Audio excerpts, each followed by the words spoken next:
जैसा कि अभी आपने बताया सर कि बिहार की मूलभूत समस्या जो है करीब करीब आपने सब बता दिया और सारा ग्राउंड में एकदम बिल्कुल ये सही भी है। तो अक्सर मैं यह सुनते आ रहा हूँ कि आप बताते हैं कि मैं बिहार के राजनीति में नहीं आऊँगा, बिहार का राजनीति नहीं करूँगा। तो फिर ये सब समस्या के लिए भैया ये समस्या कैसे सुधरेगी? सुधरेगी इससे नहीं कि प्रशांत किशोर आ जाए, कि तेजस्वी यादव आ जाए, कि मोदी जी आ जाए। सुधरेगी तब जब समाज में इस बात की चेतना होगी कि ये आपका और आपके बच्चों के भविष्य का सवाल है।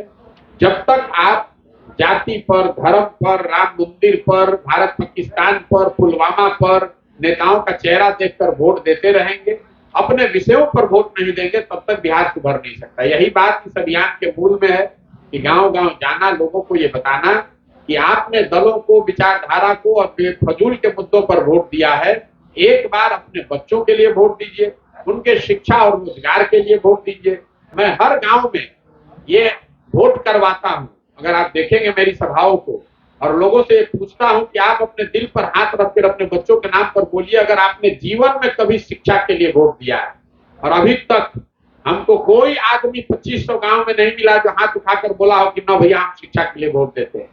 मैं यही बता रहा हूं कि आपकी समस्या शिक्षा है, आपकी समस्या रोजगार है, लेकिन आप वोट दे रहे हैं 5 किलो अनाज पर, वोट दे रहे हैं राम मंदिर पर, वोट दे रहे हैं भारत पाकिस्तान पुलवामा पर। तो जिन विषयों पर आप वोट दे रहे हैं वो आपको थोड़ा कम या ज्यादा मिल रहा है। ये लोकतंत्र की ताकत है।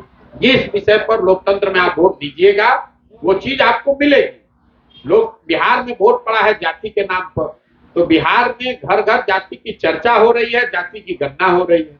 बिहार में लोगों ने वोट दिया 5 किलो अनाज के नाम पर, तो बिहार में चाहे जितना भ्रष्टाचार चोरी हो, 1 किलो चोरी करके 4 किलो अनाज मिल ही रहा है। आपने बिहार में आपने वोट दिया घर घर बिजली आने के नाम पर, तो घर घर बिजली आ ही गई है, बिल चाहे 6000 आए चाहे 8000 आए। हमने वोट दिया सिलेंडर के नाम पर, तो सिलेंडर का दाम 1250 हो कि 1500, सिलेंडर घर घर आ ही गया है। हमने वोट दिया मोदी जी का चेहरा देख के, तो हमारे आपके बच्चों का चेहरा भले मुरझाया हो, मोदी जी का चमकता हुआ चेहरा और फूला हुआ सीना आप और हम रोज टीवी अखबार में रोज देखने को मिल ही रहा है हम लोगों को। हमने वोट दिया है गुजरात में विकास की कहानी सुन के, तो गुजरात में विकास हो ही रहा है और वहां के फैक्ट्रियों में हम लोग के बच्चे जाकर मजदूरी कर ही रहे हैं।